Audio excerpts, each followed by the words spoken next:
Hello everyone, Michael O'Brien here, and today I just wanted to do a really quick video talking about how to build suspense during your act. So this doesn't have to be anything crazy, but one way you can do that is by introducing a mystery item, something to be revealed at the end, and build up to that thing, right? So for example, maybe I might take out a little box that has a folded card inside of it, and I might set it down on the table, and it says, in case of emergency, break glass on the box or whatever, right? And it's got like the little hammer next to it, like a Clarity box by David Regal, for example, right? And I say, this card is very special.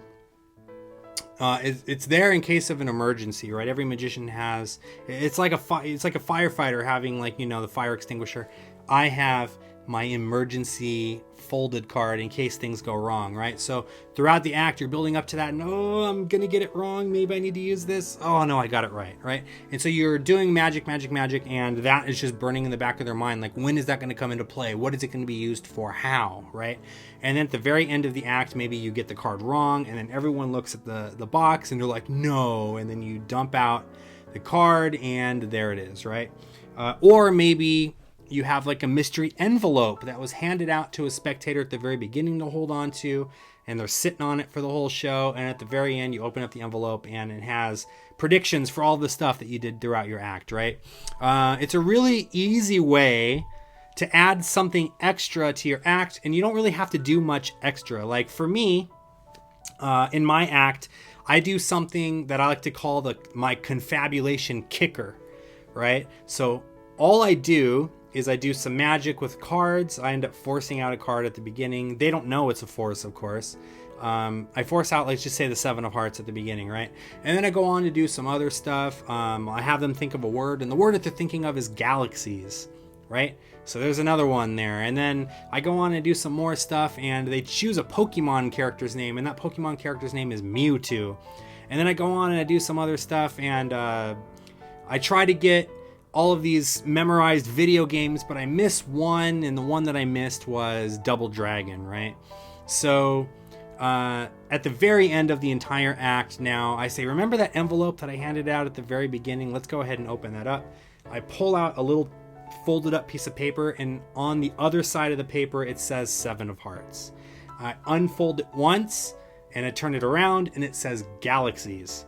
I unfold it again and I turn it around and it says Mewtwo, and then I turn the whole thing around and it's actually a poster for the Double Dragon game, the one that is a callback to the game earlier. So all it is just a kicker reveal for all of the stuff that I did, right? So it's a fun little kicker ending that you can introduce that doesn't go too over the top, right? And it calls back and puts a nice little bow on everything that was in your act. But most importantly, you can reference the envelope throughout the act. You can look at the person and say, you still got the envelope, right? You still got the prediction. Perfect. Don't open it yet. We're going to get to it in a little bit. And you can keep kind of calling back to that.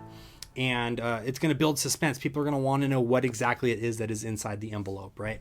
This is also another great thing to do if you're a busker, because you can hand someone to someone and it essentially forces them to stay.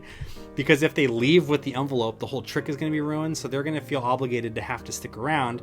And all of the other people that are watching the show are going to feel like, man, now I'm invested in this. I got to stick around and find out what the hell's in the envelope, right? So a lot of really cool, simple things that you can do like that will help build a little bit more interest during your act, right? Now, you don't have to go crazy with it. Every single routine doesn't have to have one of these. But you can put that little moment in. And for me, it works best in 3s if you do it. So you introduce the thing, right?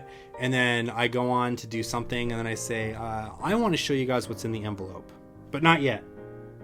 Hold on to it just for a little bit longer. And you do something else, and you go, hey, you guys remember the envelope from earlier? I'm going to reveal exactly what's inside. But not yet. Hold on to it just now. We're going to get to it a little bit later, right? And then you get to the point where you're like ready to reveal it, and you go, remember the envelope? Let's actually open it this time. Go ahead and open it up, take out what's inside, right? So you can build that little suspense, and you can get people excited about what's going to happen, right? So you have something to build towards. And usually the item that I reveal in the envelope is like the perfect closer, and I usually make it so that it puts a bow on everything else that I'm doing, right? It can even be a gag if you really want it to. I do a Pokemon thing where I have someone think of a Pokemon and I reveal that the whole Pokedex encyclopedia is in there. And so they could have chosen any Pokemon, it doesn't matter which one, so it's kind of like a little gag. And you have that mystery envelope like in play like the whole time, and then it leads up to that gag, right? So I mean, you could even do something like that if you really wanted to.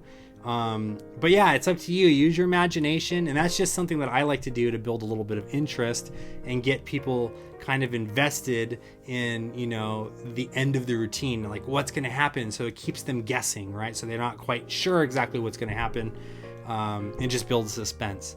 So question of the day for you: what kind of thing like that do you guys like to do to help build a little bit of suspense and get people excited about your performance? Thank you so much for watching this video. If you haven't already done so, make sure to click the subscribe button and don't forget to ring the bell. That way you'll know every time I upload a new video. If you'd like to check out some more magic, visit us at o'brienmagic.com and be sure to check out our online magic shop, where you will find the latest and greatest magic books, downloads, and accessories.